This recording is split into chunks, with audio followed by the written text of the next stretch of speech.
Hey guys, this is Reese again, and this is basically video number 3 and lesson number 2, because I'm not going to count the introduction. What this will cover is how to hit a note clearly, how to hit a muted note or a dead note or a silent note. They're all the same thing. How to hold your guitar a bit more in depth, and how to hold a pick a bit more in depth. I'll also reveal as to what I'm using as far as a little bit of my equipment, what picks I'm using, what picks are good for what kind of music, things of that nature. And hopefully this will help a lot of the beginners kind of get a faster progress rate on how to hit a note clearly, because if you can't hit a note, you can't really do anything, not even warm up, nothing. But even before you hit a note, the most important thing is to tune your guitar. This is where a little bit of theory comes into play. If you don't know your note names, this could be a little bit of a challenge. It was for me, at least. So I'll try to explain it as best as I can. So, as far as my guitar, this is a Jackson DK2M or a Jackson Dinky. Now, there are 6 strings on this guitar. I don't know if you can see it really well. I'm not very good at positioning the cam, and I'll sound it out so you kind of get an idea as to how many strings are playing. This is 1, 2, 3, 4, 5, 6. So those are my 6 strings. Now, my guitar is tuned to the default tuning or the standard tuning. The most popular kind of tuning out there is standard tuning. There's drop D, there's D tuning, there's half step down, there's 1 step down, 1 step higher even, half step higher, 2 steps down, and 2 steps drop. There's so many kinds of tuning, which we'll explain a lot later. But first, most songs are in standard tuning.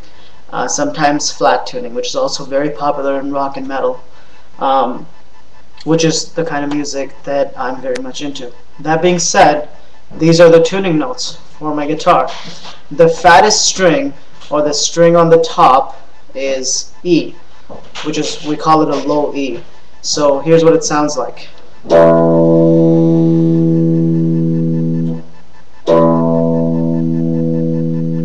Now you can tune your guitar by ear. If you have a steel bridge guitar, then you're going to tune at the neck by turning these knobs here.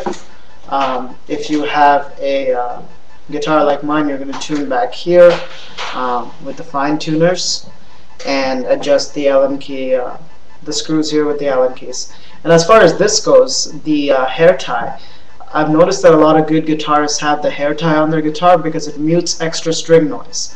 So it always helps getting your notes crystal clear.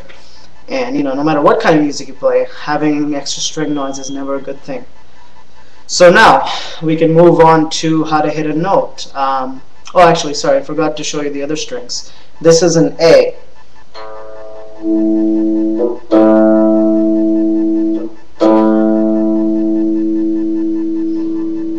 Then this one, the 3rd string down, is the D.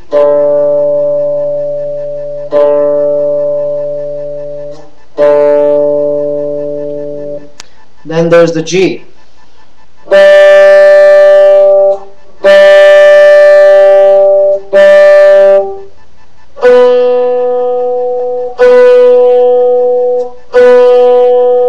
Then this is the high E, because this is an octave above this one. So here we go.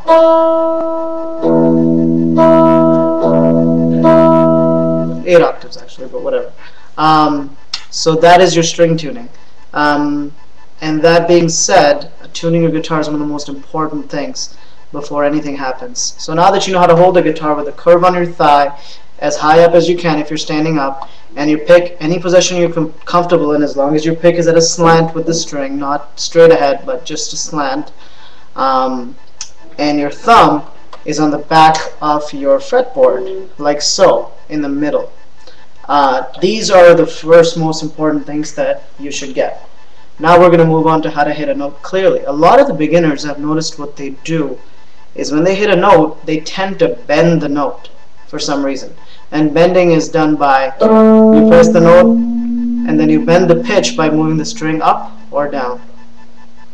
So I'll show you one more time. Sorry, that went above the neck, but anyway. They do that kind of stuff a lot. One, it sounds good. It's a lot of fun to do. When you're just starting out, you can't really do much but that. So it's obviously a lot of fun. And it's important to have fun with your instrument. You don't want to make it like school. But definitely have fun with it. But try to get it properly as well. How to hit a note is, what you do is you keep your thumb at the back of the fretboard, like I showed earlier, and your fingers have to be nice and curled on the fretboard. Now the steel parts you don't hit, they're only for harmonics, and the wooden parts, you have markers on them, which are in the odds of 1, 3, 5, 7, 9, 12, 15, 17, 19, 22, and then mine ends at 24. Some guitars are 26 and 28, but I don't. That's basically it. The markers do that for you, so it's a lot easier. The way I know them is because there's dots on my guitar. Everywhere there's a marker. There's 2 dots here because it's the 12th fret, and there's 2 dots up on the 24th fret. So there you go. Now what you do is you keep your finger, we'll start with the first finger, on any note. Hopefully the glare makes it harder to see, sorry. And I'm going to go with fret number 5th on the low E string, which is an A note. This note and this note, the open 2nd string, is the same thing. So you want to hit the A note with the first index finger. Keep these fingers on the fretboard nice and curled up so you're ready to hit the next one. And then you basically pick it by moving your hand down on the string, nudge it.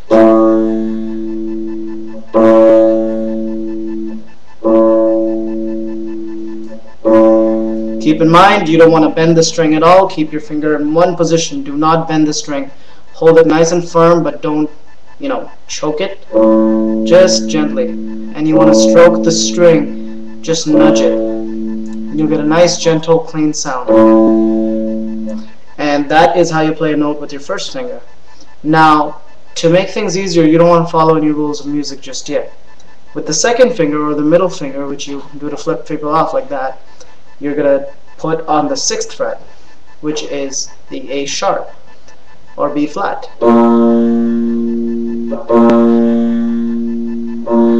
Again, nudge the string. Make sure you make the sound something that you want to hear. Nothing too aggressive like, or nothing too soft like, you don't want to do that. Then the 3rd finger, your ring finger, you want to do on the 7th fret, just like that. Again, make sure you keep your pinky up on the fret. You don't want to move it behind the fret like I just did, because that would really slow you down when you're trying to play fast. And then your pinky on the 8th fret, you want to do, again, thumb on the back of the fretboard, and you're nudging the string. So then, once you kind of have each note down, crystal clear, sounding really nice,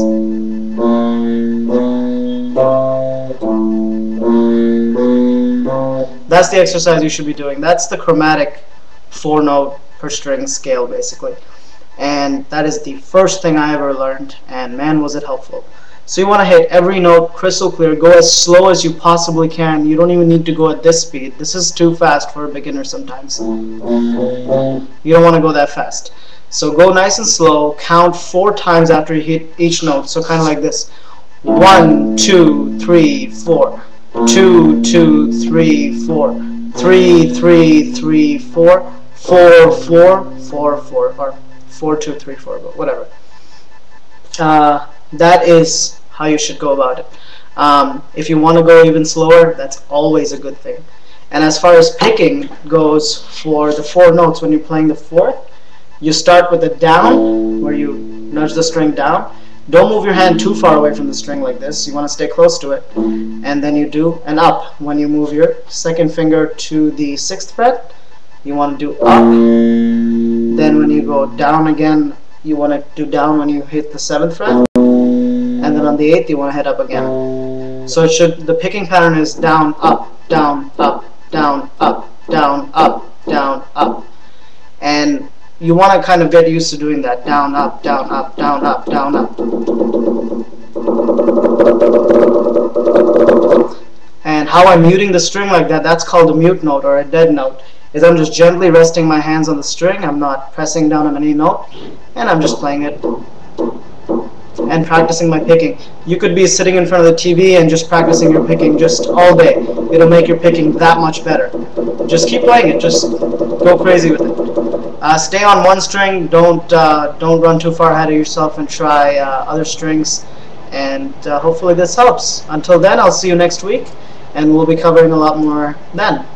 And hopefully this is a 10 minutes and 33-second long video, so hopefully it'll load. Again, feel free to comment, and if you have any criticism to do, then go for it. I will welcome it. And everyone have a Merry Christmas. Bye-bye.